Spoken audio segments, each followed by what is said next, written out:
So, wat bedoel ek as ek sê ons moet dit sintuiglik neerskryf?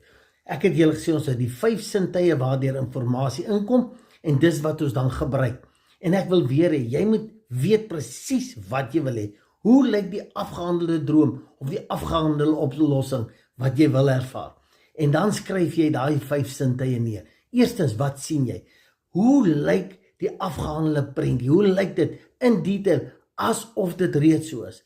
Tweedens, wat hoor jy? Wat sê die mense oor jou droom of jou oplossing wat deurgebreek het? Afgehandel, soveel as moontlik detail, asof dit reeds so is. Dan, hoe voel jy? Daai opgewondenheid, trots, wat dit ook al is.